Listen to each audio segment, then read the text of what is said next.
দলছুট হাতিকে বনে ফিরিয়ে দিল বনকর্মীরা। শনিবার বেলা 3টে নাগাদ ওই দলছুট হাতিটিকে ঘুমপাড়ানি গুলি দিয়ে কাবু করে ট্রাকের মধ্যে হাতিটিকে তুলে নিয়ে যাওয়া হয়। বন দপ্তর সূত্রে জানা গিয়েছে, এদিন একটি দলছুট হাতি মাথাভাঙা 12 মাইল এলাকায় ঢুকে পড়ে। এরপর খবর দেওয়া হয় বন দপ্তরকে এবং বন দপ্তরের জলদাপাড়া রেঞ্জের পক্ষ থেকে এসে ঘুমপাড়ানি গুলি করে হাতিটিকে কাবু করা হয়। তবে হাতির তাণ্ডবে অনেক ফসল নষ্ট হয়েছে বলে জানা গিয়েছে। হাতি দেখতে এলাকায় প্রচুর ভিড় লক্ষ্য করা যায়। স্থানীয় সূত্রে জানা গেছে, মাথাভাঙা 2 নম্বর ব্লকের পাড়াডুবি গ্রাম পঞ্চায়েতের 11 মাইল 12 মাইল দক্ষিণ বড়াইবাড়ি মানসাই নদীর চর সহ বিভিন্ন এলাকায় ওই হাতির দল দাপিয়ে ঘুরে বেড়াচ্ছে। এদিকে এলাকায় হাতি বেরানোর খবরে প্রচুর ভিড় জমে যায় এলাকাবাসীর। পাশাপাশি খবর পেয়ে ঘটনাস্থলে হাজির হয় ঘোকসাডাঙ্গা থানার পুলিশ ও বন দপ্তর আধিকারিক ও কর্মীরা।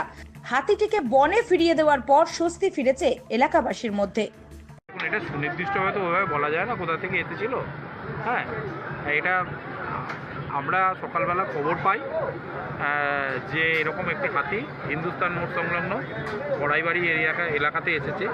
তারপরে আমরা আমাদের স্টাফ এবং আরআরটি টিম নিয়ে আসি এবং তার সঙ্গে আমাদের ট্রাঙ্কুলাইজ করার জন্য আমাদের পাশে জলদাপাড়া ওয়াইল্ড লাইফ ডিভিশন, আমাদের ডিভিশন এবং কোচবিহার ডিভিশন এবং তার সঙ্গে বক্সা টাইগার রিজার্ভের থেকে 3টের দিকে ট্রাঙ্কুলাইজ টিম আসে এবং আমরা একসাথে এটাকে ট্রাঙ্কুলাইজ করার প্রক্রিয়া শুরু করি।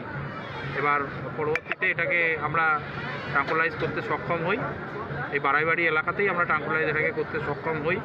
আমরা একটু চিন্তিত ছিলাম, কারণ এটা পাশেই মাথাভাঙা টাউন খুব কাছে, মানসাই নদীটা পার হলেই মাথাভাঙা টাউনে চলে যেত এবং সেক্ষেত্রে আমাদের একটা ব্যাপক ক্ষয়ক্ষতি হওয়ার সম্ভাবনা থাকতো।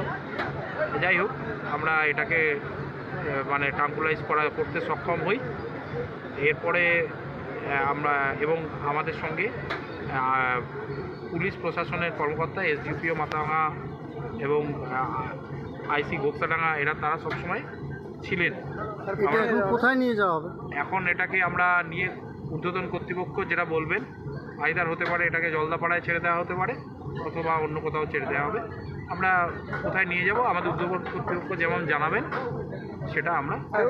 স্থানীয় কৃষকদের একাংশ অভিযোগ করছেন যে কারো ভুট্টা, কারো আলু, কারো সিম ক্ষতি হয়েছে। হ্যাঁ, যদিও আমাদের কোনো বড় ক্ষয়ক্ষতি হয়নি, তবুও যে সকল স্থানীয় মানুষের ভুট্টা ক্ষেতে, আলু ক্ষেতের ইত্যাদি ইত্যাদি এগুলোর ক্ষয়ক্ষতি হয়েছে, সেগুলো আমরা আমাদের সংশ্লিষ্ট রেঞ্জে অর্থাৎ মাথাভাঙা 1 নম্বর রেঞ্জে তারা ক্ষয়ক্ষতি সংক্রান্ত বিষয়ে তার আবেদন জানালে আমরা সরকারি আদেশনামা অনুযায়ী যে টাকা পয়সা আমাদের দেওয়ার আছে সেই টাকা পয়সা আমরা তাদেরকে ক্ষতিপূরণ হিসেবে বাড়াতে সাহায্য হিসেবে দেবো।